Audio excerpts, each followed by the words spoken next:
¿Cómo se conocen? ¿Cómo nos conocimos? No, en realidad los conocimos porque yo estaba empezando a ensayar a Más Habituás, una obra mía, y faltaba un actor, y entonces dentro del grupo había unos fascinerosos que lo conocían a Mariano, y ahí vino a trabajar en Más Habituás.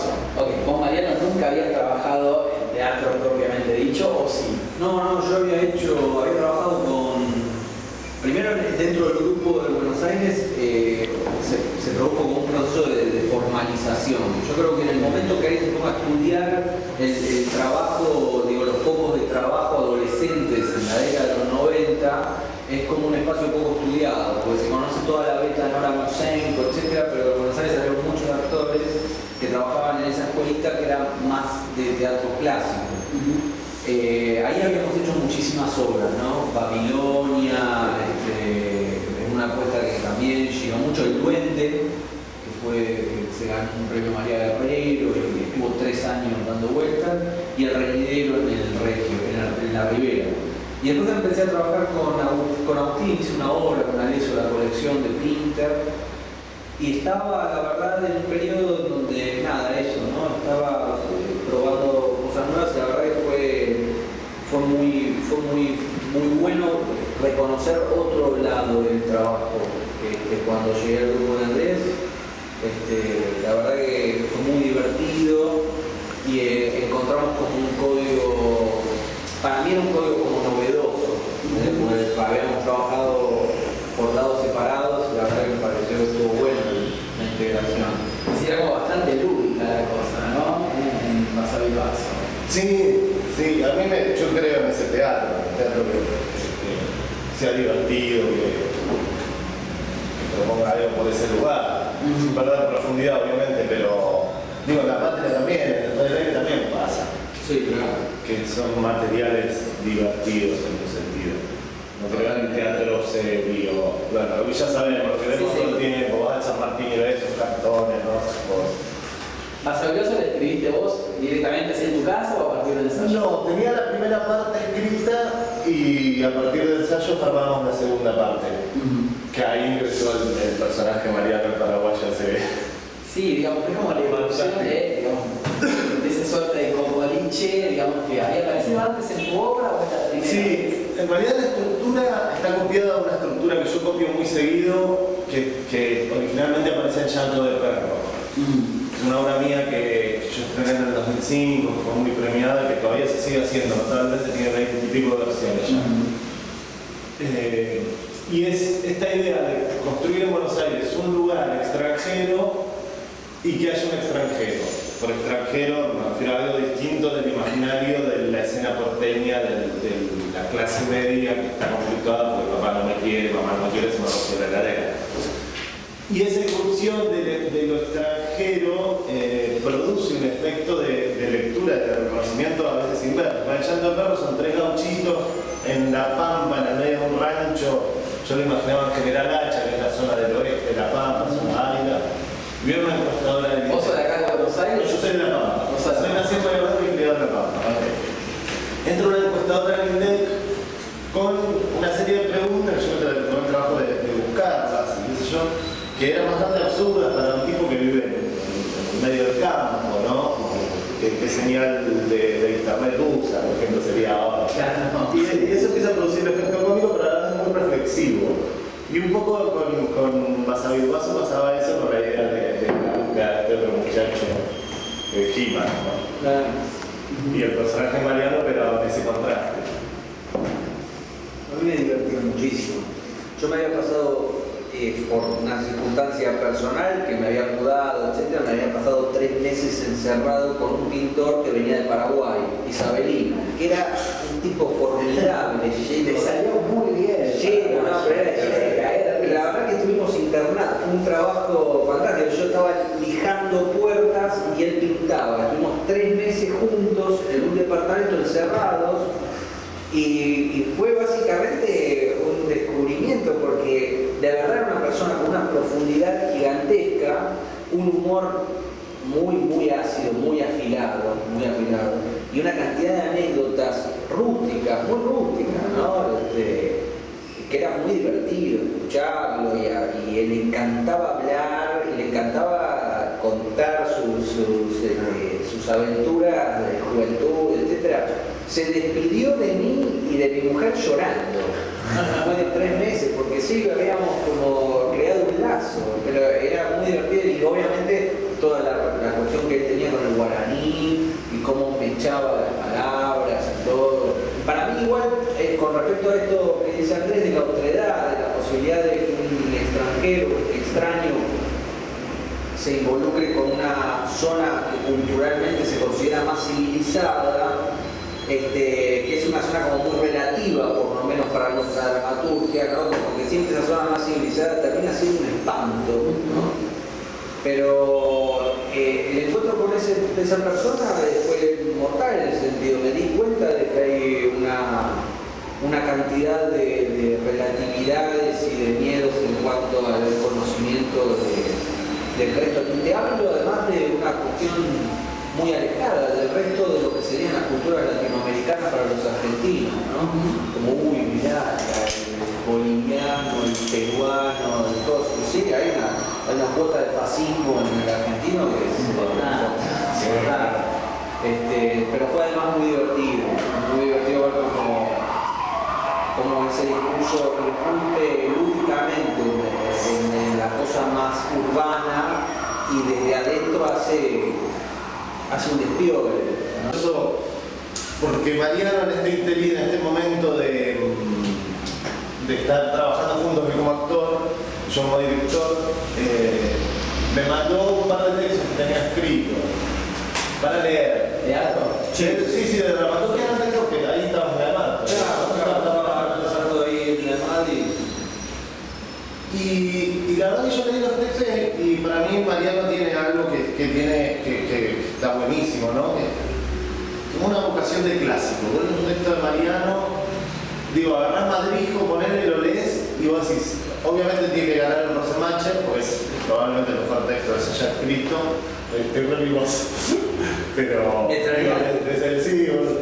pero aparte es un texto que tiene vocación vocación literaria, vocación de clásico, no de mapa teatral o de guión teatral, esta cosa que también muchas veces uno lee textos que ganan concursos que tienen mucha potencialidad escénica, pero que están escritos como un guión y no importa, ¿se entiende? Y para mí los textos de Mariano tienen como otra profundidad y otra forma de escritura que también funciona en términos dramatúrgicos, esa profundidad.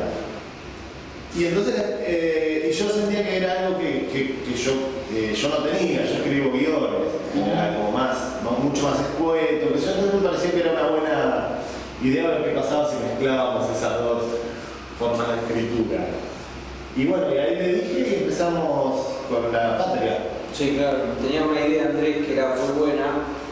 Vos fijate, para mí la manera en que se generan los textos al principio tiene algo como de demiúrgico que es muy extraño, tiene que ver con el blanco ese inicial. Tenía una idea muy buena que era, la idea germinal era un enano que había crecido, ¿no?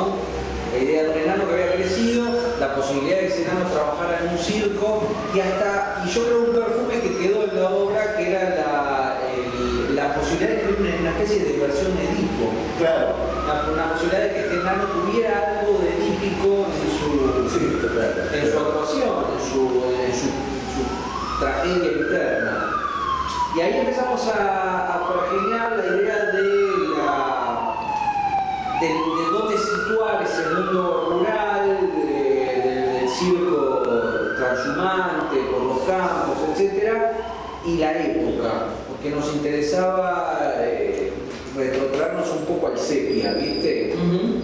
Y apareció la posibilidad me acuerdo charlando, de trabajar con todo ese imaginario que quedó del tren solidario de Emo.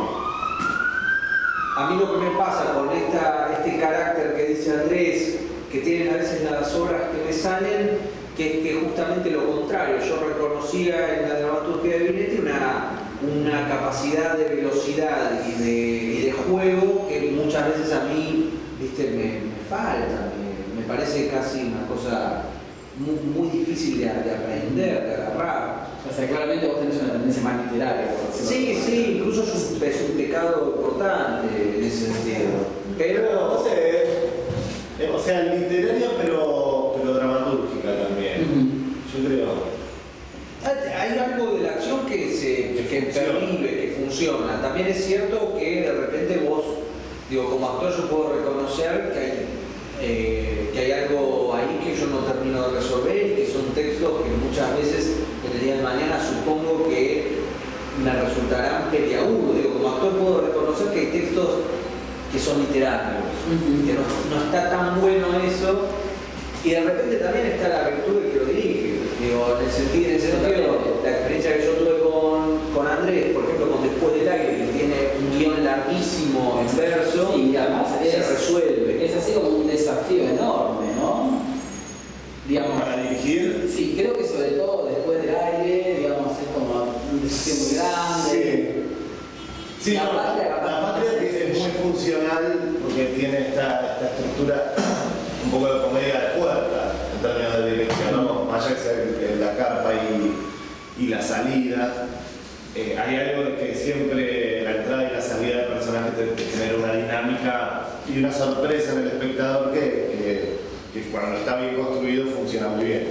Cuando está bien construido, cuando no te volvés, cuando no te morfas ese recurso, porque a veces también pasa, ¿no? Porque decís, bueno, ¿quién más va a entrar? Si entra el oso, el tipo vestido de oso y ya después de eso vamos a Alemania a hacer teatro. Claro. Eso pasa. Pero sí, Después del Aire era un desafío, pero yo creo que funcionaba muy bien lo literario, en ese sentido, o el verso, la cuestión de... La obra trabajaba como en dos sistemas, ¿no? El sistema donde yo estaba actuando radioteatro, que era muy estático, y el radioteatro era complejo, porque inversamente a lo que uno podría pensar, yo pensaba, ¿no? La rima es un recurso mnemotécnico que va funcionando al público y al público le cuesta escuchar el verso hoy en día. Es muy difícil, es rígido para el que escucha hoy el verso. Por eso digo, hay obras que digo, el niño argentino, ponele, es realmente meritorio, ¿no? Que masivamente la gente recibiera ese verso. Fíjate que tipo, si vas a lo que son las puestas del barroco que se suelen hacer en el teatro oficial, del barroco español, yo creo que muchas veces la gente se va impactada por el aura del actor que conoce en televisión haciendo teatro culto, pero no porque de alguna manera capte el verso. Es muy difícil y no me refiero a entender. Cuando te digo captar no me refiero a como te digo, entendió hipogrifo violento, sabe lo que significa, no, sino entender, digo que haya una resonancia emotiva con respecto a eso. Creo que hoy en día es muy difícil eso para el receptor, está más acostumbrado a una prosa muy prístina. Yo creo que hay una beta muy densa de la dramaturgia de nuestra generación, que tiene como un límite en lo que es la producción de diálogos cotidianos, ¿no? Con una cotidianidad, yo te diría, a mi gusto, pasmosa, ¿no? Como muy trabada en lo que es la familiaridad, lo cotidiano, los vínculos emocionales y el regodeo en el diálogo, algo bobo acerca de lo que sentimos con respecto a lo que estamos transitando, cuando en realidad muchas veces esos caracteres no son muy intensos, ¿no? Digo, capaz que es más interesante lo que le pasa al bloqueo de la puerta del teatro, en ese sentido, reflexionando sobre lo que le pasa. Entonces se entiende que si vos irrumpís con un texto en verso acerca de una especie de tragedia pampa irónica, sea complicado, porque veníamos escuchando algo más cercano a lo que es la tira diaria en teatro, ¿no? Claro. Pero se va a revertir, en algún momento se va a revertir. ¿Vos decís? Sí, Sí. pero porque yo creo que el teatro en ese sentido es una especie de vórtex, sobre todo el teatro independiente, una parte del teatro independiente es una especie de vórtex que todo el tiempo, el teatro, hablo como de espacio, digamos, o espacio de cultura, es un vórtex que todo el tiempo vuelve a succionar, a convocar una especie de intensidad lingüística y emotiva que está reñida con la banalidad de otros medios. Tarde o temprano ese vórtex se adquiere fuerza o se pierde, ¿no? Me parece que vuelve a pedir otro lenguaje, cada tanto se agota como la superficialidad o la ironía, simple ironía, o la reflexión liviana sobre los vínculos y vuelve a pedir otra cosa, otra condensación del lenguaje, otra especie de potencia que le es propia como código, ¿no? Sí, no sé, pienso por ejemplo, bueno, en lo que alguna vez fue el sainete criollo, digamos, y lo que seguramente es uno de los referentes de Thomas, y en verdad, digamos, eran muchos textos escritos en verso, tiene una densidad lingüística muy tenía una complejidad lingüística muy grande, y al mismo tiempo eran populares. Digo, creo que en la obra ustedes hay como una búsqueda también de lo popular. Sí, claramente. De lo popular bien entendido, ¿no? Pero en el sentido no del folclore ese del chaqueño para el vecino, que es popular, que entra con un caballo y disfrazado de gaucho. Sí, claro, obviamente el teatro necesita ser popular. También hay lo que nosotros entendemos como problema, la idea de trabajar para que te vean 15 tipos que se supone que son 15 iluminados por función, y qué sé yo, es algo que es un proyecto pensado así. Parece que estamos resignando algo. Estamos resignando que el teatro esté en la agenda de la gente. Digamos, vamos al cine, vamos al teatro, vamos a comer una pizza, ¿qué hacemos? Eso no pasa ahora, ¿vale? Vamos al cine, vamos a comer una pizza o pasa muy poco. Digo, si uno ve sobre todo por la cantidad de producción que hay, si uno dijera, bueno, no se produce, pero se produce mucho, muchas veces con mucha calidad, con mucho trabajo, mucho esfuerzo, para 15 personas. Entonces, contra eso tenemos que pelear, y peleamos desde este lugar, así que bueno, tratemos de hacer más de una función por semana, tratemos de que venga más gente a la sala, tratemos de ofrecer un producto que no es lindo llamarlo producto, pero bueno, un trabajo sí, pero producto suena a la bandera. Un laburo que lo venga a ver mi tía, lo venga a ver Eliseo Verón, le cierre algo. O sea, no trabajamos solo para Eliseo Verón. Claro, no, es que para mí la clave de lo popular está en la especie digamos, en el destino de la cebolla, ¿no? En la cosa de que la cáscara esconda otra cáscara y esconda otra cáscara y cada uno se quede con la cantidad de capas que pueda o quiera, ¿no? A mí me parece que hay una serie de vertientes dentro de lo que es la producción hoy porteña, sobre todo porteña, ¿no? Porque después el resto nosotros la verdad es que desconocemos bastante, pero la vertiente porteña que tiene más que ver con la exposición de una trama sencilla, con cierto humor inteligente, etcétera, que reflexiona mínimamente sobre lo irrisorio de los vínculos humanos, bueno, tiene una capa y dos. Bueno, si encontrás una tercera, para mí es raro ya. O sea, a mí me pasa como espectador. Llega un momento que digo, che, pero esta cebolla venía con cáscara y dos capas. Era una cebolla de la hueca. Y a mí me parece que no, que está bueno, digo, pero eso es ancestral, ¿no? La posibilidad, digo, está en Lope de Vega, está en Shakespeare, en el sentido de, digo, está magistralmente puesto ahí. Me parece que uno podría aspirar con la prosaica posibilidad que le queda, hacer algo, digo, similar estratégicamente, la posibilidad de eso, de generar textos y tras esos textos obras que apelen a una cantidad de niveles de sentido que convoquen a diferentes receptores más allá de sus competencias. Y eso es fundamental hoy porque me parece que el teatro expulsó durante mucho tiempo a una cantidad de receptores porque no tenían la competencia teatral.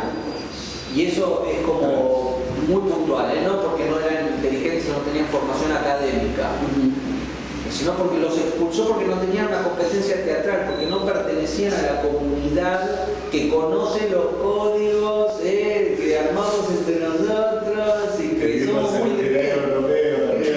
entonces, claro, la gente, los casos cercanos de la familia amplia, digamos, que uno puede conocer, que dicen, no, sí, yo iba al teatro a ver a Walter Santana en San Martín hace 25 años. Después no fui más, porque hay muchas cosas que fui no entendí, no me llegaron, no me contaban algo que yo pudiera agarrar. Sí. Y bueno, Sí, no, de hecho a veces en el público uno encuentra una perseverancia que está muy por encima de la comprensión. Porque uno ve de repente a algunas señoras o señores que van al teatro y dices que bueno, que esta gente vaya al teatro. Y cuando salís escuchás los diálogos y decís, ¿qué pasó? no entienden nada. ¿Por qué vienen? ¿Por qué persisten en ir al teatro? Sí, es real. Ahí hay que apuntar a esa gente. ¿Sobre qué va la obra, digamos? ¿Por dónde va? La obra tiene, bueno, hablando de esto, era interesante lo que decía recién Mariano, esta idea de que uno pobremente intenta acercarse a Shakespeare, a Calderón, a Lope creo que tiene algo de eso. El subtítulo, para mí los subtítulos son muy significativos. Es la epopeya isabelina, es una epopeya tratar de hacer esa obra y tiene que ver con el mundo de lo isabelino en algún sentido. Y parte para mí de una hipótesis que para mí es encantadora, que la fuimos descubriendo, en realidad no fue un origen, pero es esta idea de mendigos, de tipos de la calle que viven del mangazo y un poco de la fama, qué sé yo, que ven actores en el Colón y dicen, a estos tipos les pagan por mirarnos y a nosotros nos pagan para no vernos. O sea, cuando ellos van a pedir en el Colón, lo que ven, la gente paqueta de Colón, que el tipo que les da plata para que se vaya. Y ellos, su acción física es como de replegarse, ¿no? Cuando te dieron la plata. Y ven a estos hijos de puta que están ahí parados y hacen la quieta que hagan en esa época, en cualquier época, y encima se llenan de guita. Y dicen, vamos a hacer teatro. Entonces, que esa imagen encierra algo de una ironía, de una profunda ironía muy potente y que pensada hoy, donde somos mendigos los que hacemos teatro. Sí. Claro, porque la obra se sitúa eso, ¿no? En los festejos del primer centenario, en 1910. Porque en realidad la trilogía argentina amateur lo que hace es cruzar determinados hitos políticos con determinadas expresiones del amateurismo criollo, el amateurismo artístico criollo. Entonces la primera fotografía es circo y peronismo. La segunda es el radioteatro y el radicalismo proscrito en la década infame. Y la tercera nos interesaba eso, como la aparición del lumpen proletariado en el medio de los festejos oligárquicos de 1910 que celebraban una especie de nacionalismo eufórico, al mismo tiempo que declaraba un estado de sitio para impedir que las manifestaciones obreras se produjeran en el medio de la visita de los representantes de naciones europeas. Entonces, esa contradicción y estos tipos encerrados en un quilombo de principios del siglo que le prestan, una madama les presta el prostíbulo para poder ensayar un Hamlet criollo y con eso irrumpir en esos festejos, ¿no? Entonces, nada, nos parecía interesante el Hamlet criollo y la posibilidad de que esta obra se mimetizara un poco con esa estructura un poco intrincada que tienen ciertas tragedias shakespearianas, la posibilidad de líneas de acción paralelas, de historias de muchos personajes, de historias de amor, de traición, de representación dentro de la representación. Fue, creo, la más difícil de escribir. Digamos, con un alto grado de condensación, que es una obra relativamente breve. Sí, y en realidad eso para mí era lo más difícil también, ¿no? Claro. Hacer todo eso sin hacer una versión de Hamlet. Bueno, es una versión de Hamlet. como una versión de Hamlet, además hubiera implicado ahí tenés otra cosa que para mí fue expulsora, ¿no? De la gente, de la cosa de, che, vamos a ver un Hamlet, traete una vianda, Claro. porque vamos a estar 5 horas con un intervalo en la casa puerta. Entonces, claro, la gente ahí con el sanguchito, que hubiera estado bueno si fuera además eso, celebratorio, el hecho de llevarse sanguchito al teatro, pero además lo tenés que comer de Pelusa porque queda feo hoy, Claro. ¿no? Porque no es teatro isabelino, no es que la gente va y se levante, no. Es como la cosa de ir 5 horas Quedarte a sentadito cumplir el como rito, sí. pero burgués, así sentadito, en la oscuridad, Sin transpirar. con los Illuminati adelante explicándote a Shakespeare. Por eso nos parecía más interesante esto, que yo creo que es un texto que fue muy divertido escribir y que tiene como una cierta resonancia de autores por los cuales compartimos el gusto. ¿Qué autores? Unión, Art, Discépolo siempre. Siempre, Siempre. Sánchez. Sí, Discépolo es. Y más para acá. Y más para acá, a mí, personalmente, a mí lo que me pasa es que por una cuestión de formación también es cierto que tanto los lenguajes de Batik como de Gatún, etcétera, siempre de alguna manera me rebotan en la cabeza y a veces incluso son peleas internas que uno tiene, ¿no? Pero es obvio que además, yo creo que además nadie que te diga lo contrario te está diciendo la verdad, en el sentido de que son influencias muy fuertes. De todos modos, digo, yo voy al teatro, veo bastante Batis y veo bastante poco Cartoon. Mira. Digo, Como influencia. exactamente.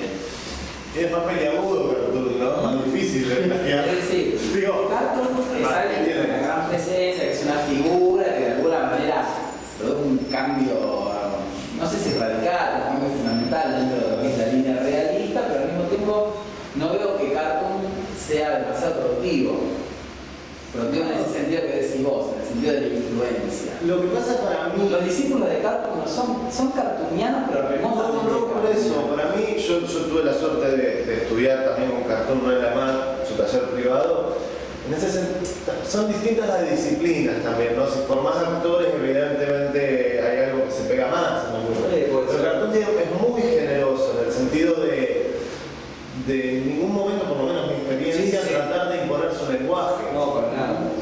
Es de una gran inteligencia, Para nada, eso también es real. Yo creo que puede ser que también lo que ocurra es que es un docente que para mí, está acompañando un proceso en el cual cada uno descubre su afinidad, su discurso personal, ¿no? Lo que pasa es que si vos sos como una especie de... Si sos un poco obsesivo con lo que se produce en el lenguaje dentro de lo que es el código del teatro, y por más que él te acompañe en un proceso de búsqueda personal, yo creo que hay algo de lo que él produce como dramaturgo que se termina impregnando gozosamente, ¿no? Ahora, para mí sí, la influencia de los dos es remota, en el sentido la experiencia como alumno no fue la de hay que escribir así, al contrario, ¿no? Lo que pasa es que la admiración se mezcla muchas veces, son personajes muy intensas, muy interesantes su lenguaje. Claro. También es cierto, hay algo que yo he leído bastante por ahí, que dicen algunos críticos, esta idea de que piensan en la evolución o el recorrido teatral en términos de parricidios, ¿no? Esta idea de que hay que matar a los padres. Yo siempre discuto, a mí me parece bastante ridículo. Ustedes no son particidas, por lo menos en esta etapa Es que, para mí, que trabajan juntos. es ridículo que... Digo, probablemente Cartoon sea el dramaturgo más contemporáneo de la Argentina. Y es un muchacho ya con sus años, pero bueno, es la última obra. Yo tuve la suerte de leerla, fui jurado del premio Argentores, de leer el texto. Y vos lees ese texto y decís, es lo más contemporáneo de todas las obras que se presentaron como bueno hace concurso, que son 100 y pico.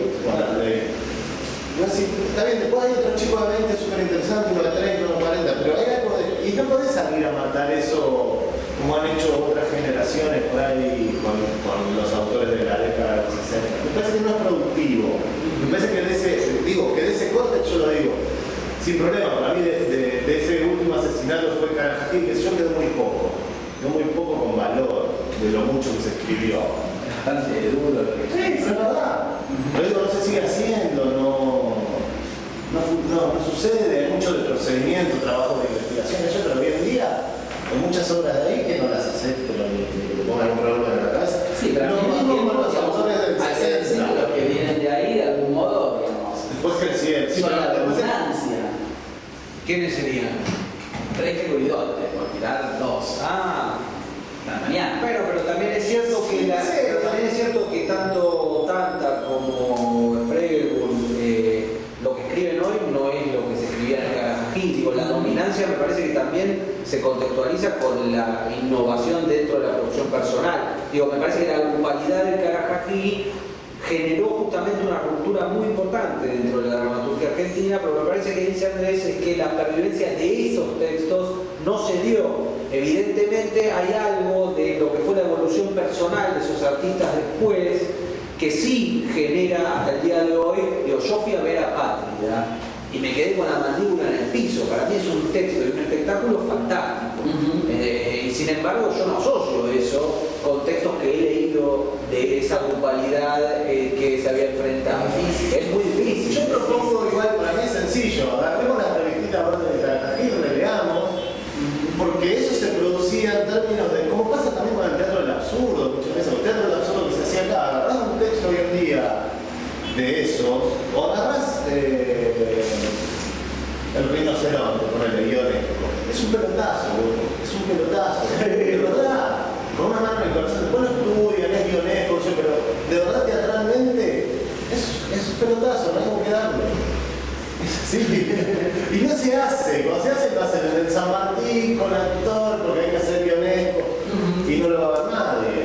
No sé. Sí, yo creo que en realidad es eso. Yo creo que lo digo con conocimiento de causa en el sentido de que hay una parte mía que está cerca de lo que es la crítica de objetos o cultura. Sin embargo, yo soy consciente de que nosotros muchas veces agrupamos para ordenar y que los itinerarios individuales de esos creadores después han generado como saltos cualitativos que no tienen que ver con la grupalidad de origen, y que eso ya es un poco más difícil de ordenar.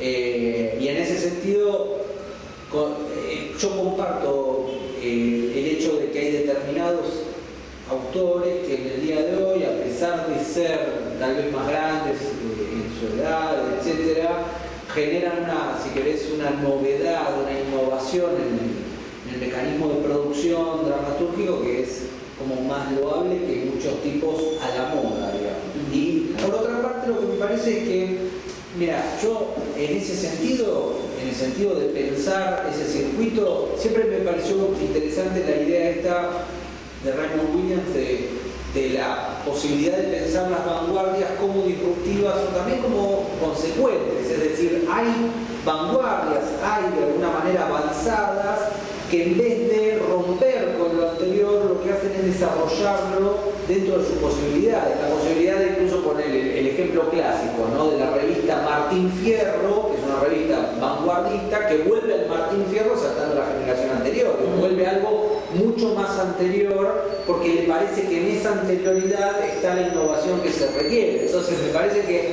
hay algo de ese mecanismo que Williams evidentemente captó con lucidez que nosotros perdimos de vista. Digo, nosotros en la polémica, en la discusión del teatro argentino se perdió de vista. Pareciera que la única manera de ser vanguardia es romper con lo anterior.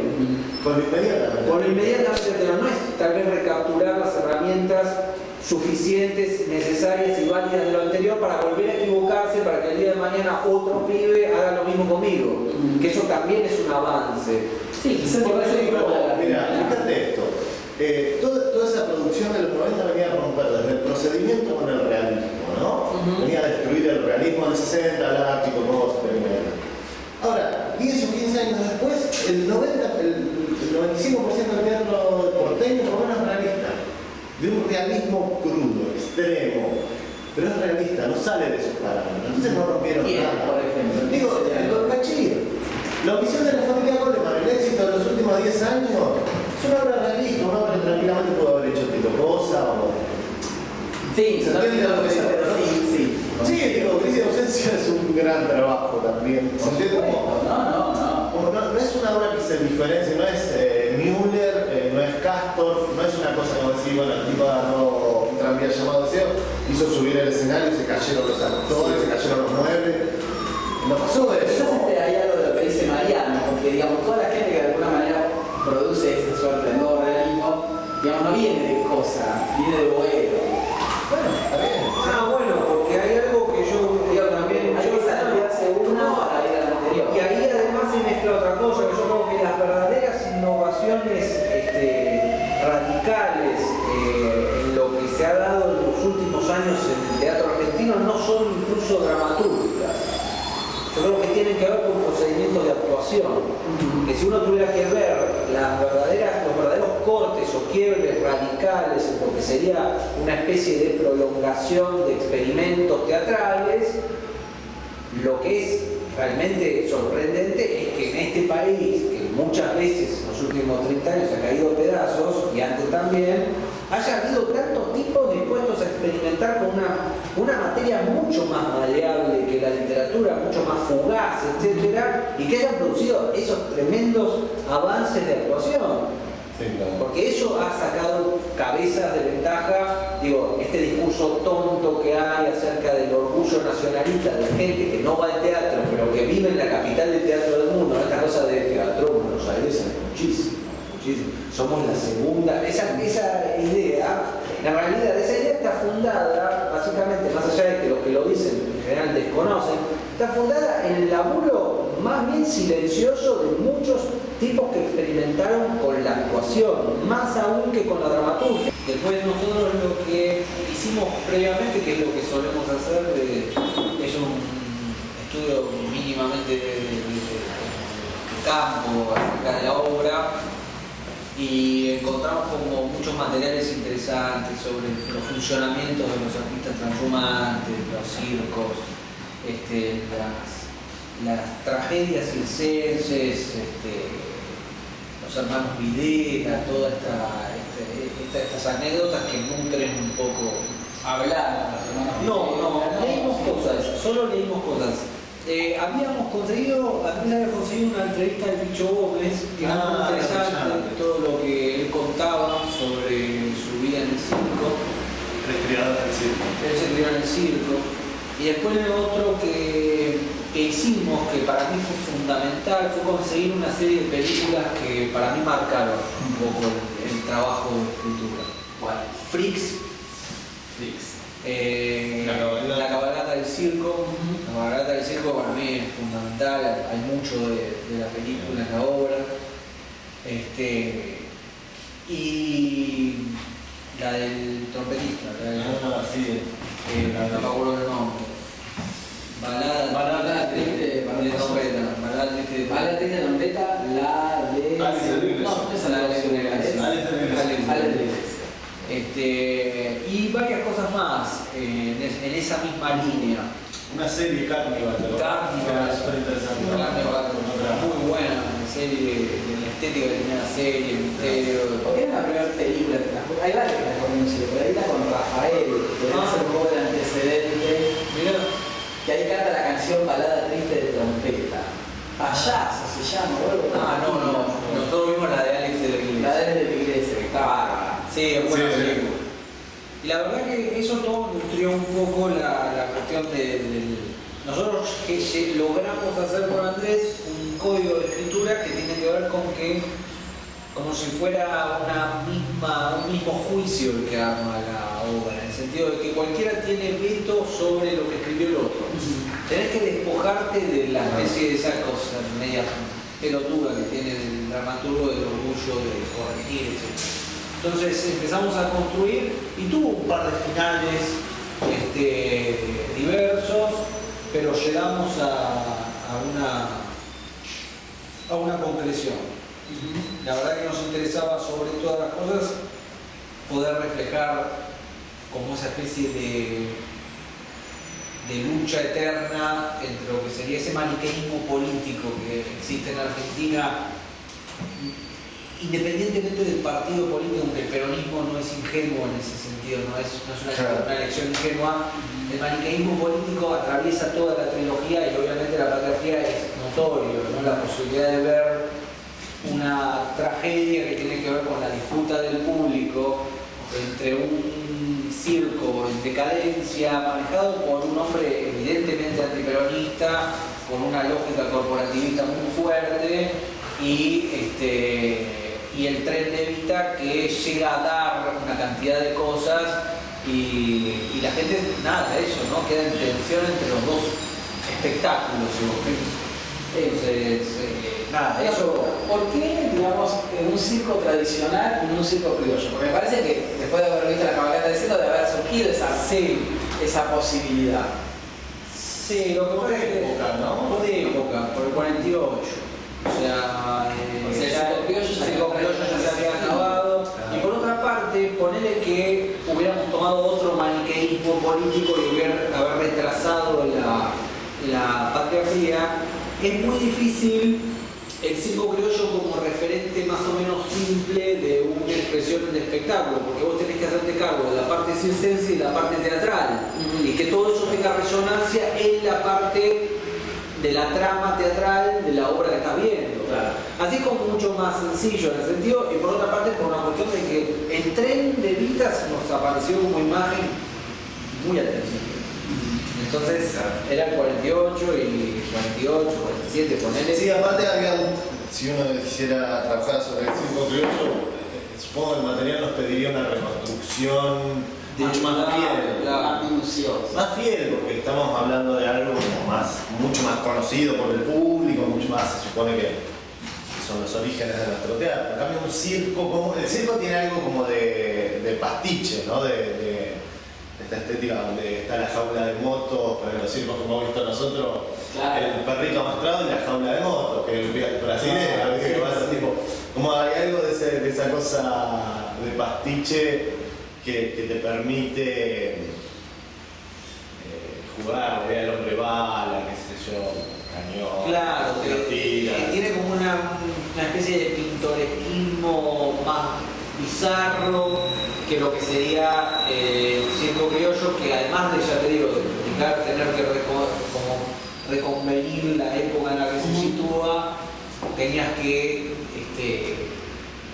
hacer alusión a Moreira, por ejemplo, y ahí ya es como lo que ocurre ya en la tercera parte, ¿no? Como mezclar dos obras, la obra que estás escribiendo más otro texto, en una relación que se densifique por ese cruce. No nos parecía que el Moreira fuera, no había algo como con el circo criollo que rebotara tanto en la cuestión de la pugna política, ¿no? Del peronismo y del antiperonismo. Nos parecía más que un circo berreta, en lucha con el tren, sí resignificaba mucho, ¿no? Con la intención del chico, no vayan al tren, acá tenemos al hombre bala, es como algo más, como la idea más del circo genuino y de que el otro es un circo inventado, ¿no? Que regala cosas y que verdaderamente no juega, claro.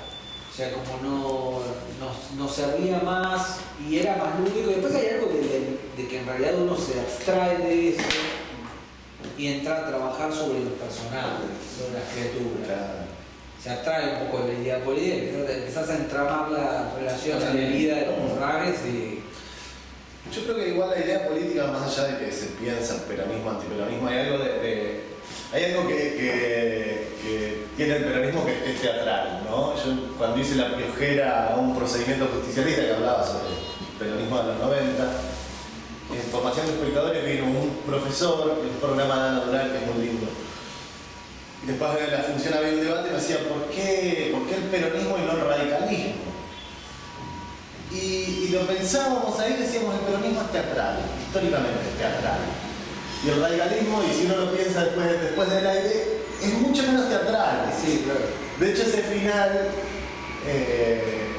Digo, interesa como la ausencia, como la muerte de Irigoyen, Sí. el radicalismo.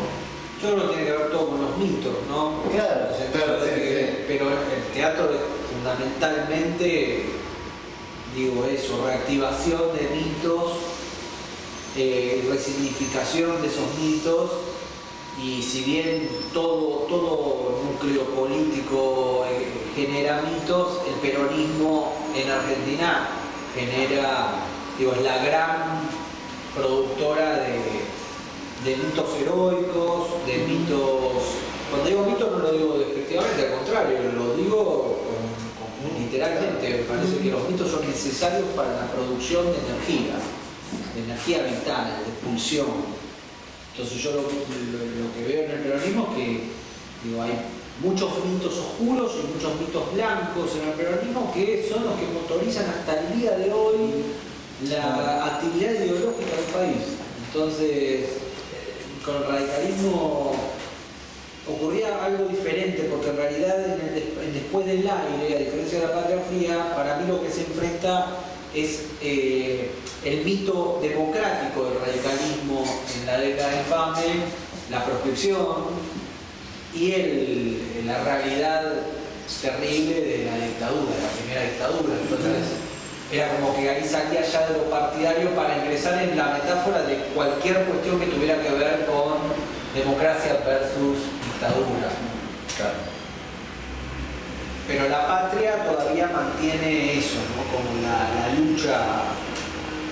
lucha entre los mitos. En un momento Boccati dice algo así como: ellos vienen y les tiran juguetes y nosotros le damos un león entero, de verdad, con melena y todo, ¿no? Y es como esta cosa de que es muy de la lucha entre el peronismo de izquierda y la derecha argentina, como esta idea de que lo mítico o lo imaginativo para la derecha es en general un disvalor, ¿no? Y que la realidad es mejor. Nosotros le damos un león entero, ¿entendés? Pero ¿cómo no vienen? Y porque el león entero no es tan interesante, porque la gente necesita de otro hábito para motivarse, ¿no? Me parece que después con ese hábito se producen cosas reales o no, y ahí está el fracaso o no del peronismo. Ahora, digo, ¿no? La pregunta clase, se la Somos peronistas. No. ¿Ustedes son peronistas? Antes de eso, que digamos, de alguna manera va a llegar, está el león ahí, digamos, se llama Fidel, digamos. ¿Cómo surge la idea de llamar Fidel al león? ¿Por qué Fidel? No, evidentemente es un homenaje a Fidel, ¿no? A Fidel que hace referencia a la palabra. A la vez es un león que está agonizando. El león muere en la obra, ¿no? Es uno de los núcleos desencadenantes del final de la obra, es esa muerte. Pero al mismo tiempo el león muere, pero la obra cierra, por un lado, bueno, con el peronismo afuera y con la gente del circo, un poco impulsada por Boccati, que es un personaje bastante ambiguo, le hacen un homenaje a Fidel. Sí. ¿No? Sí, yo creo igual que en realidad la clave de La Patria Fría es esta cosa media poliédrica que tiene, en el sentido de que hay algo que es real. Nosotros pensamos en ponerle Fidel a León porque referencia obviamente el socialismo en Argentina también, ¿no? En la posibilidad siempre eterna del socialismo de situarse como una alternativa y retroceder.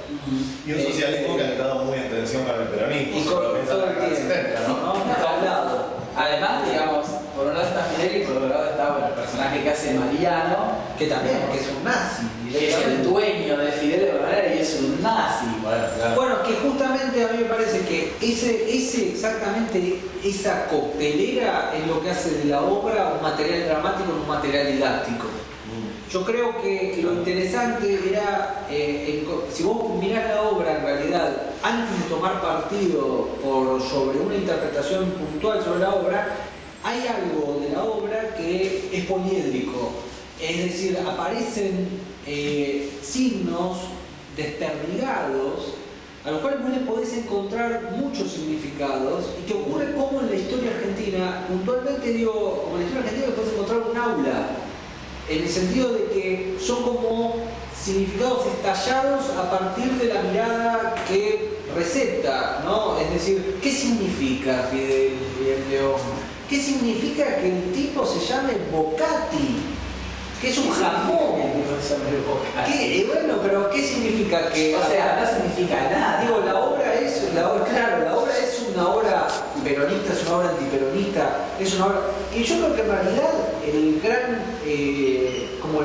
gran efecto de recepción de La Patria Fría, es decir, es una obra chica, es una obra que empieza en el circuito off y sigue 3 años en cartel, se lleva casi 6.000 espectadores.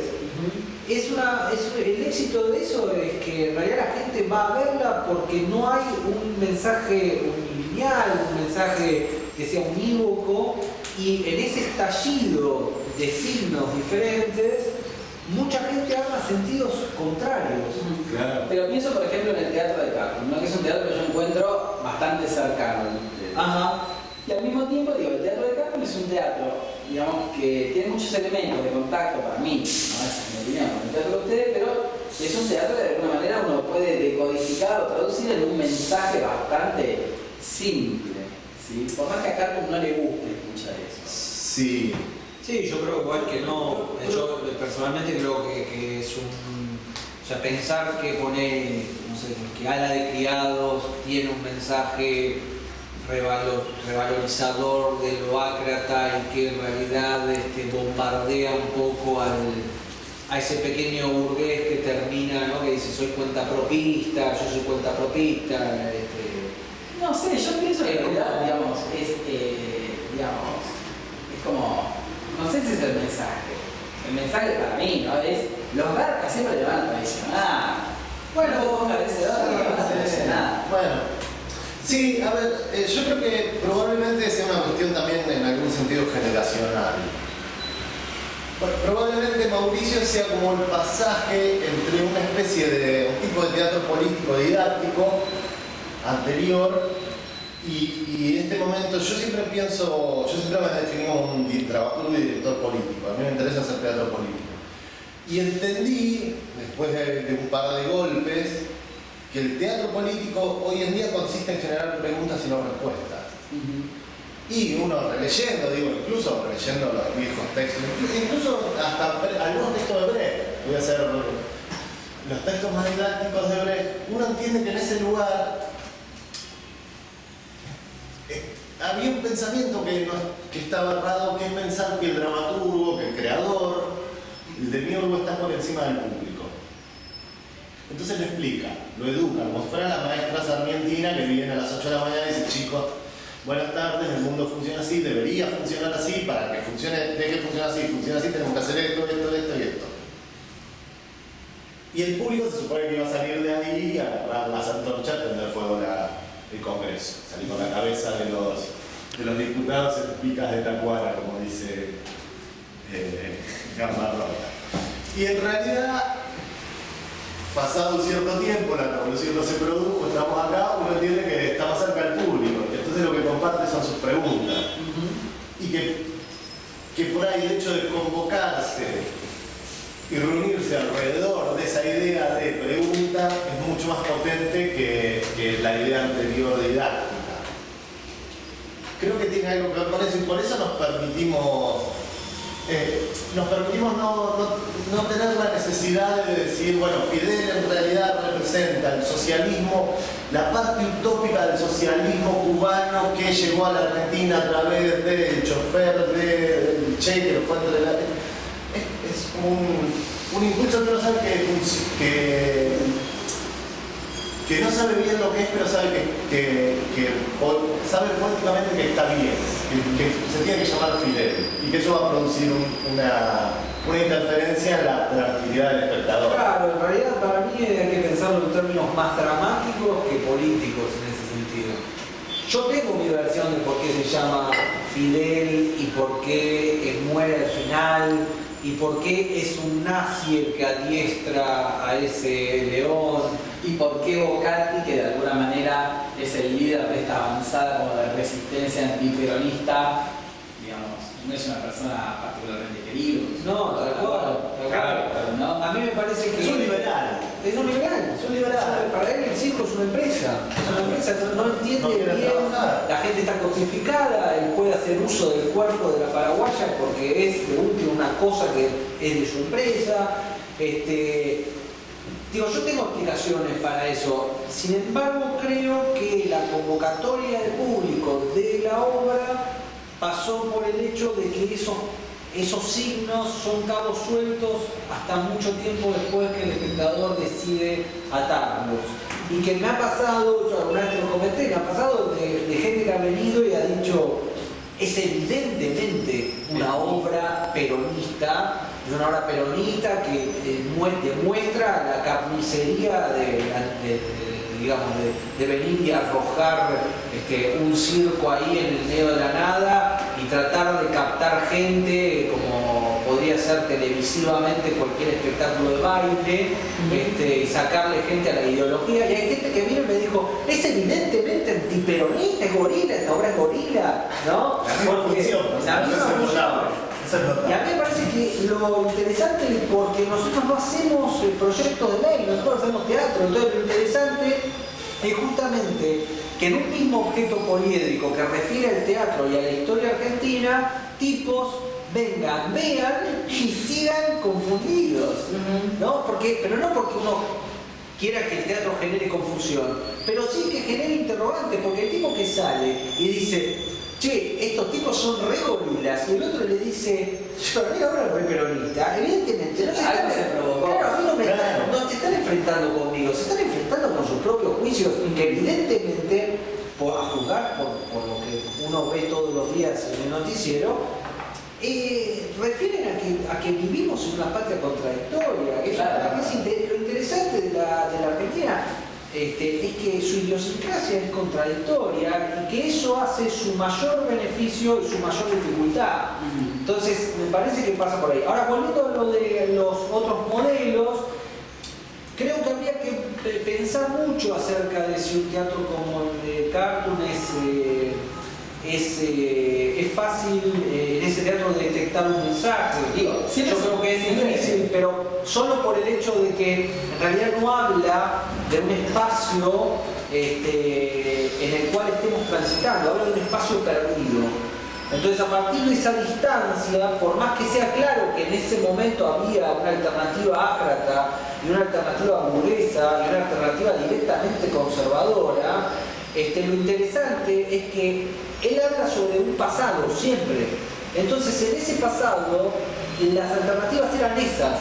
Ahora, lo que lo hace dialéctico y no didáctico es que hay una distancia con ese pasado. Está bien, Porque uno dice, ¿vamos a activar o no? ¿Qué alternativa vamos a activar? Digo, si yo salgo de la de criados o salgo de Salomé de Chacra y pienso, che, hace 50 años las alternativas eran estas y hoy en día las alternativas siguen siendo estas, o ya no existe más esta, solamente tengo esta, es decir, todos andamos con la cabeza de bautista abajo del brazo. Digo, esa distancia lo hace polifónico, lo hace dialéctico, no tan didáctico como se lo podría pensar, ¿no? Es mi opinión personal. Digo, me parece que en última instancia cualquier obra va a tener ese elemento dialéctico, ¿no? Pero pienso en un primer Cartoon que toma el pasado como algo a idealizar y a recuperar para el presente. Pienso en la producción de Cartoon hasta La Madonita. Pienso en el teatro posterior a La Madonita que dice, bueno, vamos a buscar el pasado clave para leer el presente. Y yo digo, está bien, obviamente es una lectura personal, pero no puedo dejar de ver en el niño argentino el pasaje de una estructura de poder tradicional al menemismo, ¿sí? Porque el negro, el cabecita negra, pasa de sometiendo a la tradición. Claro. O sea, no puede capitalizar esa experiencia negativa diciendo, bueno, ahora voy a luchar, digamos, por los derechos, digamos, se convierte en un país tan garca como que había sido su amo. Es obvio que siempre pervive debajo de cualquier obra alguna especie de afirmación. El que diga lo contrario, en general te va a estar mintiendo, porque siempre una afirmación tan mira, ¿sabes qué pasa? Que en la Patria Fría la afirmación puede no ser contundente, pero es como discutíamos con un amigo acerca de si la obra se lee como muy antiperonista. Uno piensa, pero entonces, si vos crees que esta obra es antiperonista, es porque vos lograste de alguna manera identificarte con una serie de personajes, como por ejemplo el alemán, o por ejemplo Bocati, que padecen que esta empresa se disgrega y se cae. Entonces miremos, ¿no?, a plena luz del día, Bocati, un empresario que maltrata a sus empleados, que los trata como cosas. El alemán, un tipo que dice explícitamente admirar a Hitler, que ha venido emigrado y sin embargo sigue añorando esa Berlín nazi. Entonces digo, bueno, pero no hay una afirmación subyacente, no es una afirmación del estilo, obvio, esta obra es una obra properonista, etc. Pero sí es una afirmación que tiene que ver con que en esa dualidad hay un costado que representa básicamente una maldad, ¿no? Y que casi está fuera de discusión, que tiene que ver con los extremos, las aristas más extremas de la obra, esos personajes que te enfrentan en un lugar muy oscuro. Totalmente, o sea, sí, eso me parece que está claro en la obra, es, digamos, es una afirmación bastante obvia, pero la afirmación de no somos de derecha, somos de izquierda, por decirlo de alguna manera, esa afirmación está presente y lo que no se puede dudar. Quizás las dudas se más en esa zona gris. Peronismo y antiperonismo. Claro, pero lo que pasa es que esa zona gris es una zona muy fuerte. Esa zona no es. Digo, en términos políticos, lo que pasa es que es difícil pensarlo en términos políticos peronistas. Está bien lo que hacía Mariano, así como descomponerlo en otros términos, porque en realidad si hablamos de peronismo es todo en la Argentina. Digo, hoy en día, históricamente, yo creo incluso con la proscripción, ¿no?, con la Libertadora y todo, hay algo de lo que engloba el peronismo que vos decís, hoy en día todo el mundo trabaja para el... Hoy en día son todos peronistas. Macri es el más peronista del mundo.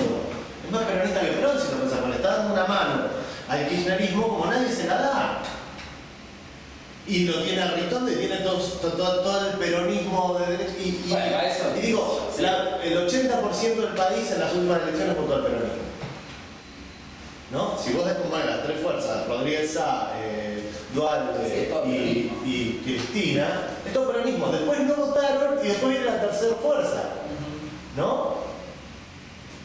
Sí, yo creo que un objeto dramático para que hable sobre el peronismo, para producir efecto en el público, tiene que ser ambiguo. Tiene que estar estallado, ¿no? Tiene que generar una polisemia que de alguna manera se pueda poner, que diga, sea digna de la polisemia que tiene la política argentina.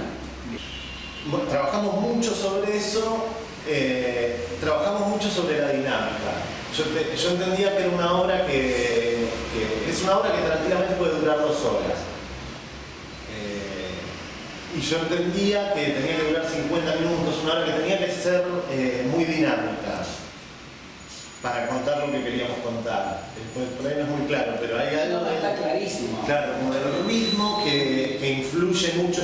Digo, las escenas dramáticas, sobre todo la relación del enano con Nadia, esa historia de amor frustrada, un poco de folletín, ¿no?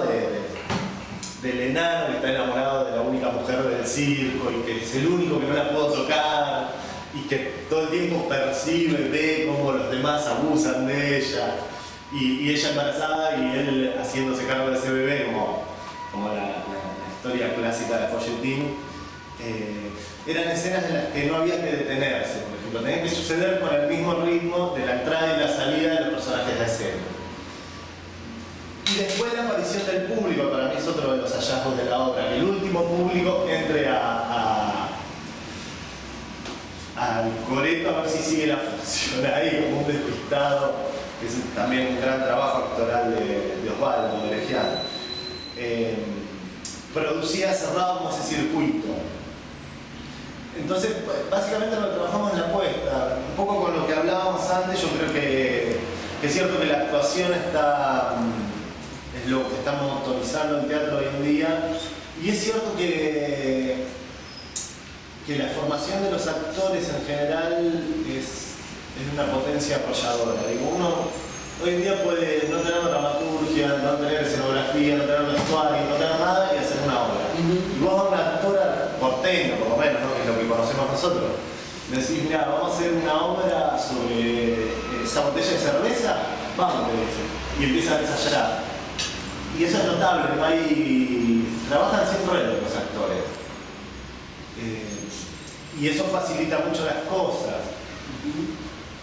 Es un placer dirigir actores porteños, es un placer, porque ¿no? Desde Nacho he hecho muchas puestas y trabajado con muchos actores. Yo creo que casi nunca salgo con algún viejo actor de la vieja escuela, tuve algún enfrentamiento del tipo, cuáles son las circunstancias dadas, yo por qué tendría que hacer esto y no lo otro. ¿Te pasó en La Patria Fría? No, en La Patria Fría no. ¿Cómo trabajaste con los actores? Yo en realidad trato de darles mucha libertad. Les dimos el texto, empezamos a improvisar, a acercarnos. Cuando apareció el dispositivo también hay algo de... ¿Las improvisaciones eran con el texto sabido o con el texto conocido? Conocido. Leído, pero sí. no estudiado. No estudiado, claro. Al principio como ir arrimando el bochín para el lado que entendíamos que era. Después una segunda etapa que es ya con el texto, que hay, bueno, como siempre en dirección hay un pasaje donde todo se marchita, que el actor tratando de actuar y pensando en el texto, ¿no? Que es un lugar muy... donde se pone aburrido, donde se pone... y donde hay que tratar como de agilizarlo, que es un consejo para directores noveles, que parece que todo naufragara, o si está, el actor no puede actuar, pero en realidad está tratando de pensar lo que tiene que decir, hasta que entra la lógica. Una vez que calzó la lógica ya está, al punto de que... O sea, ya en el momento que se agrega el texto, el personaje ya está armado. Hay un boceto, claro, hay un boceto. Se termina de armar, yo creo que se termina de armar en el momento donde desaparece el texto. O sea, cuando el texto se olvida, cuando ya se arma. Claro, cuando se olvida para el actor y se olvida para el director. Ya no es un problema, ya es algo que sucede. Claro. Sucede, y aparte si llegara a suceder de otra manera, en el director está la confianza y en el actor de saber que lo puede resolver. Y es una apuesta muy, de alguna manera muy complicada para actuar, porque tiene al público pegado e iluminado. Y aparte, disgregado. En general sucede en el teatro esto de que como el público está en un lugar y cuando no tenés un frente, claro, tenés público por todos lados y que lo ves todo el tiempo. ¿No? Claro, bueno, eso es un trabajo que han hecho los actores que complejo. El público argentino a veces, digamos, capaz que le está pasando bárbaro, pero no te manifiesta nada. No, claro. Un público amarrete, ¿no? Ay, sí, hay público más talentoso. Algunos no. No, pero digo, técnicamente los actores tienen que proyectar circularmente, lo cual es difícil. Digo, trabajo suena medio de taller de actuación, pero que la espalda también actúa y que todo el cuerpo actúa y a la vez la dinámica de la puesta todo el tiempo está girando. Yo creo que eso funciona muy bien, así como público. Sí. Yo vi, digamos, no era un problema, no era algo. No sentías que te perdías de nada, no hubiera, sí. Eso es un trabajo de los actores eso lo que implica es que el actor tenga conciencia del público, romper con esta idea que ya está rota, ¿no? De la cuarta pared, esta cosa de que estoy actuando y no hay nadie, que a mi modo de ver es una estupidez. El público está, y el actor está contento que esté el público. Y hacer el esfuerzo de creer que hay una cuarta pared y construir ese imagen con la cuarta pared me parece una pérdida de tiempo y de energía fabulosa. Sí. Pero más allá de eso, el problema que se produce, el problema interesante que se produce, es que como el público no está en esa situación de submotricidad y superpercepción, que es la platea oscura frente a la escena iluminada, tampoco se genera esa complicidad en el público que se genera en ese tipo de obras, las cuentas de la italiana, que es que los tipos son guardias. Acá el tipo está participando y se lo ve igual que el actor y por momentos funciona como escenografía, por momentos no, todo el tiempo funciona como parte de la escenografía del público que está enfrente. Entonces eso genera una expectación que de alguna manera es más compleja.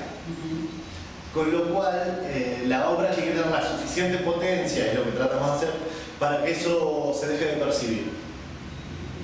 ¿Se entiende? Sí, sí. Bueno, porque si estuvieran todos sentados en una platea viendo la puesta vivo en escenario en la italiana, eso funciona necesariamente.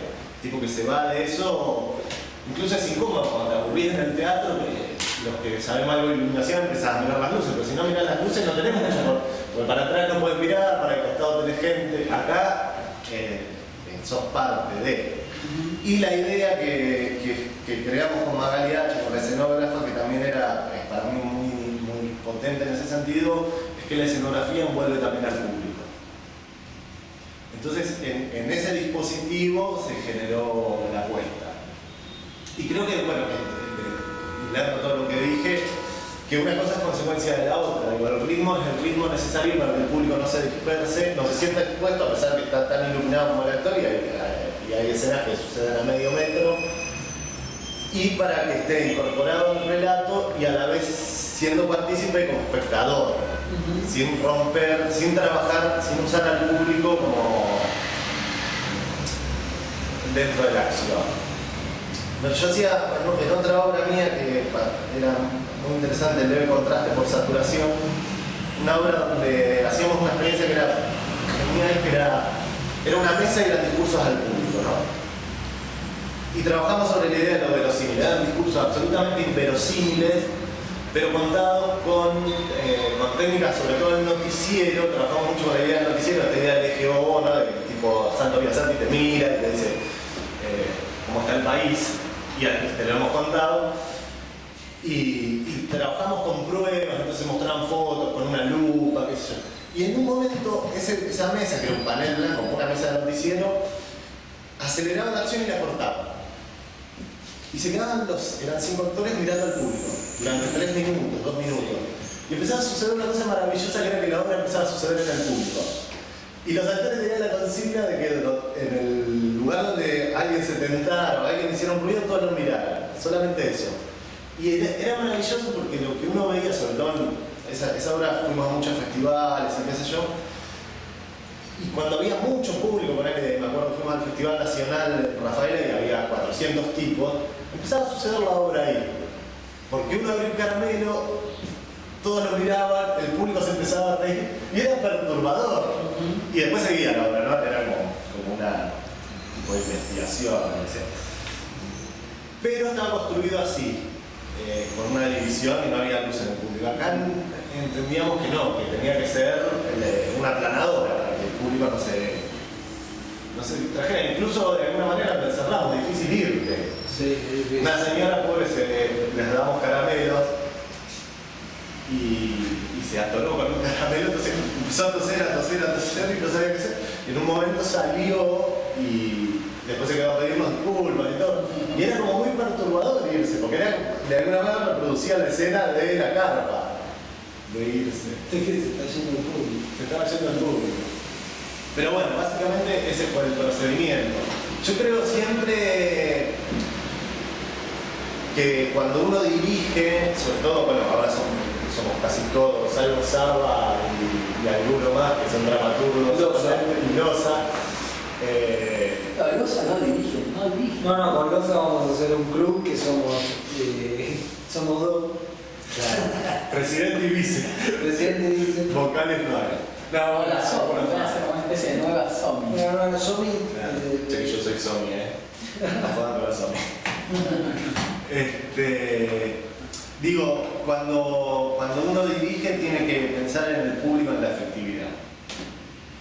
Para bien o para mal, ¿no? Uno puede también decir, voy a hacer una obra provocadora, poco fantal, era la de los turcos que vino al primer FIBA. Sí, un clásico. Pelotazo, yo la vi que quería matar. Pero bueno, producía ese efecto. Quedó el recuerdo de eso. Sí, claro. ¿Sabes por qué? Porque la gente se enojaba mucho y se subía al escenario. Me acuerdo un viejo gritándole a uno de los actores, era como perturbador, pero pasaba. Digo, por eso digo, para bien o para mal. Si querés provocar, para mí estaba buenísimo, porque eso era absolutamente provocador. Pero sí ser consciente del público, no quedarse como en el regoldeo de lo estilístico. La obra tiene que funcionar. Si el público se aburre, perdimos, y si lo perdimos, por más que después entre un elefante, un león arriba de un elefante, ya lo perdimos. También hay una desconexión, esta idea de entretener, ¿no? De tener entre. Entretener es tener entre. Para mí, en ese sentido, tiene que funcionar la obra. Si no funciona, por más que sea, ¿viste? Después, no, pero el vestuario era maravilloso, no, pero la actuación de entra este actor y es brillante. Si mientras tanto te aburriste, es problemático, y volviendo al principio de la conversación, empieza a volverse expulsivo. Y nosotros tenemos que ser conscientes de nuestra debilidad y tratar de no ser expulsivos del público. Bueno, creo que los 6.000 espectadores dan fe de que Sí, lo que no han sido expulsivos, porque es un número. No, pero a veces escuchás gente que dice, yo trabajo, a mí no me interesa. Es una ley. Sí, es una vez. Sí. Son muchos años también, son 3. Claro. Hacíamos 2 funciones por semana, mucho tiempo. Sí, es mucha gente. Por suerte.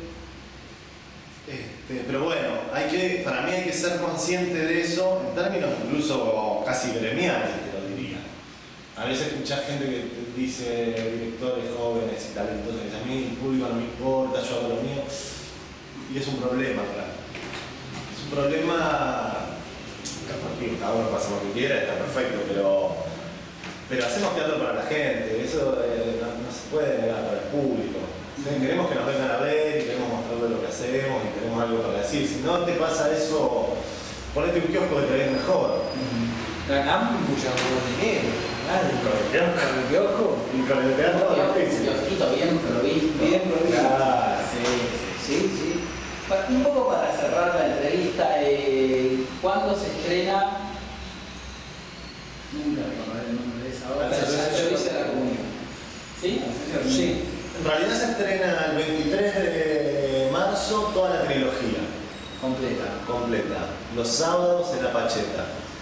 La sala. La trilogía completa. Se va a componer la Patria Fría y Después del Aire, y se estrena el servicio de la comunidad. Los sábados se van a dar las 3 obras consecutivamente, obviamente con un intervalo entre cada una, a partir de las 7:30 de la tarde. ¿Hay abonos? Sí, hay abonos. Podés para ver las 3, pues puede haber un día.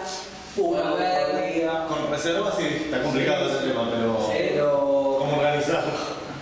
Sí, la idea sería también que, ahora que están las 3, la gente que incluso ya vio las otras 2, etcétera, pueda verlas resignificadas en lo que sería una consecución de las 3, ¿no? Una vez una investigadora nos dijo algo que era interesante, que era que las 3 obras van para atrás, ¿no? O sea, la primera que se estrenó es La Patria Fría, que fue en el 48, después en el 33, y ahí está en el 1910. Y que en realidad la búsqueda podría pensarse como si existe una especie de núcleo de la argentinidad que vincula teatro y política, a juzgar por la trilogía, cada vez que uno se acerca a la idea de ese origen, el origen se va un poco más hacia atrás. Como si ese origen fuera inhallable, ¿no? Y que en realidad sí, lo es. O sea, la posibilidad de hallar un origen de la argentinidad solamente se da si uno lo discute continuamente. Sí, con relación a la última obra, vamos cerrando, ¿no? Pero me gustó mucho esa idea de que, por un lado la gente paga para no ver, pero al mismo tiempo, cuando se retiran de la escena y quieren montar otra escena, se vuelven necesarios y dicen, pero ¿cómo nosotros tenemos que montar? Que tenemos pobres, si no nos van a prestar plata, ¿no? Sí, es real. Es que la marginalidad es un negocio.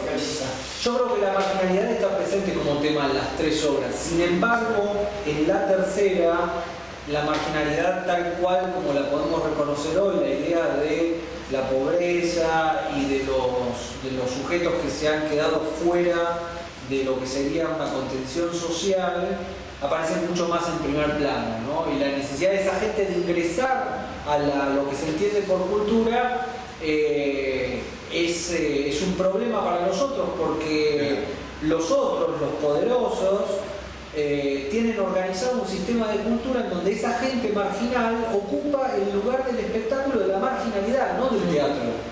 El espectáculo de Y ellos aparte es... quieren entrar por la puerta grande, Y quieren encima, entrar por el clásico del teatro, ¿no? El Hamlet. Entonces, ese es todo un problema para la gente que tiene poder. Porque de hecho cuando el marginal monta una escena diferente, digo, ya hablando de la realidad propiamente, monta una escena diferente de la que uno está habituado, te genera una inquietud tremenda. Porque que un tipo raro te venga a pedir, vos decís, bueno, está bien, forma parte de lo cotidiano.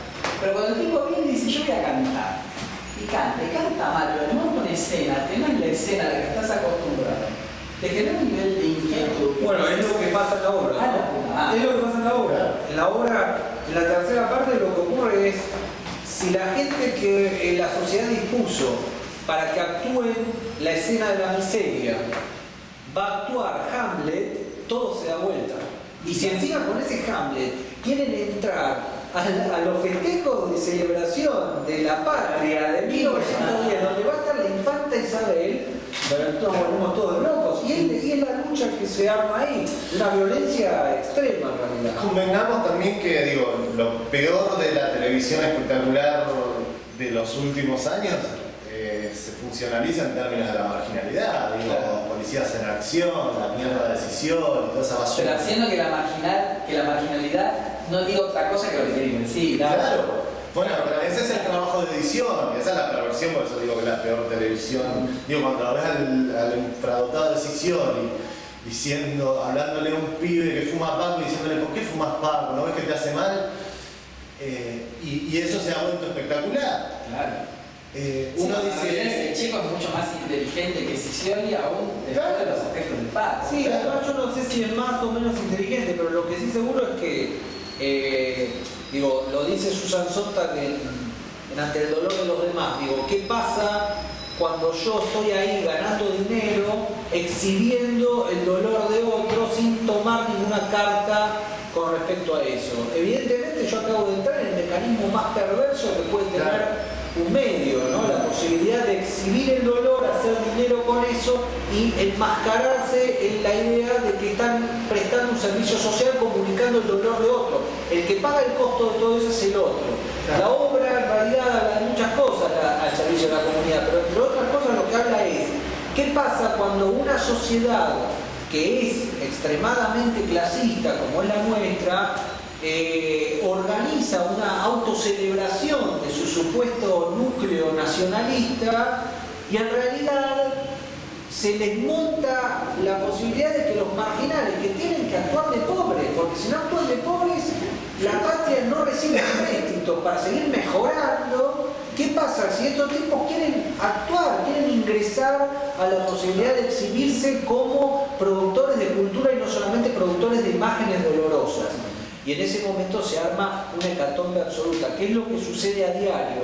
La diferencia está, que a mí me parece que se produce en toda la trilogía, es que cuando vos tomás la distancia histórica de la cual hablábamos antes, esto en algún momento lo menciona Peter Brook en El espacio vacío, ¿no? La posibilidad de la distancia histórica genera una protección para que yo pueda proyectar los significados conflictivos sobre la superficie. Si yo no tengo esa distancia histórica, yo no puedo hablar. No puedo hablar porque es demasiado carnal. Para escribir la tercera parte nosotros empezamos a escribir una obra sobre los conflictos del 2001 y la policía. Y nos dimos cuenta de que era imposible. Escribimos casi 20 páginas de lo que iba a ser la tercera parte de la trilogía. Era imposible, no se podía. La distancia era muy corta, el dolor subyace. Y es tan conflictivo la escritura de un material que todavía está palpitando que impide cualquier mirada lúdica sobre... Y se necesita una mirada lúdica para trabajar. Claro, le impide al teatro, por eso... Igual el 2001 está ahí. De alguna manera. Yo creo que todavía no. Está, sí, claro. Está ahora que me lo decís, pero está. Sí, por eso era imposible. El 2001 está todavía. Mira, Yo me lleva inevitable. que el 2001 está en la obra. Bueno, hay algo. Es que para mí nada de lo que vos trabajes para una obra Deja de hablar de deja de hablar o sea, hay algo que permanece, ¿no? Esa idea que Cartoon habla muy bien en las clases del perfume que se suele poner en los tragos, ¿no? A veces se pone un determinado licor que deja un perfume, se tira el licor, lo único que queda es el perfume. Y hay algo de eso que en esta obra ocurre y que es muy probable que permanezca, el olor del intento de hablar de la crisis nacional del 2001, pero con una distancia histórica que te permite ser lúdico, porque si no, hay algo de lo teatral que no se arma. Claro. O te vuelves didáctico. Claro. Como pasaba con las obras de Malvinas, con algunas que yo vi, que las que eran más referenciales a Malvinas, en teatro, digo, uno también puede decir, Los Pichiciegos se escribió contemporáneamente y es una ganadora. Pero la literatura permite una cierta ironía que el teatro no. Sobre todo que está encarnado el teatro. Entonces esos cuerpos hablan. Y con la idea del 2001 nos pasaba eso, es decir, o tenemos un teatro documental o te vas a lo que hablábamos antes, la idea del teatro didáctico donde los policías son malos, que los que se cargaron 39 tipos en la calle son malos. Ranchotti es malo, no hay con qué darle. Entonces, ¿cómo poder teatralizar eso? No se puede jugar. No puedes jugar nada, claro. No puede jugar. El problema es que al no poder jugar, después el actor no puede jugar y obviamente por último el espectador no puede jugar. Claro. Entonces no se podía hacer. Es interesante esto que vos decís, la obra es muy probable que permanezca algo de lo que es cíclico en este país, que es la reaparición de una crisis nacional que tiene que ver con la puesta en abismo de todo lo que se considera seguro, ¿no? Que es lo que ocurre ahí, ¿no? Como tipo, bueno, la lucha eterna entre los que están arriba y los que están abajo. Sí, esta idea de mostrar, ¿no? Bueno, un poco con lo de estos programas, esta idea de casi de la cosa periodística de mostrar a esa otredad que siempre en el fondo para mí lo que trasciende más allá de que en las tres obras esta idea de civilización o barbarie, ¿no? Hay un grupo civilizado y el otro que es otredad bárbara que nos puede venir a invadir, que está armando el balón y que son peligrosos porque son diferentes. Cuando eso se pone en términos de espectacularidad, como sucede en la televisión, que para mí es una de las cosas más terribles que uno ve, digo, todos criticamos a Tinelli y ves policías en acción, que aparte después te van al cómic, ¿viste? En la edición te lo llevan a un cómic como si fuera que no es gente, es de Batman. Es como una perversión absoluta. Y un poco de ese funcionamiento está en la obra con el diputado, ¿no? Cuando viene a decir, muchachos, hagan lo que saben hacer. Ustedes están para pedir. Aparte, quiero lo irónico de que tiene que pedir por la patria. Claro, sí. Es la patria la que les exige que pidan, que sean pobres. ¿Cómo nos siguen prestando? Estamos haciendo las cosas, pero todavía falta, ¿no? Todavía falta. Hay algo así, sí.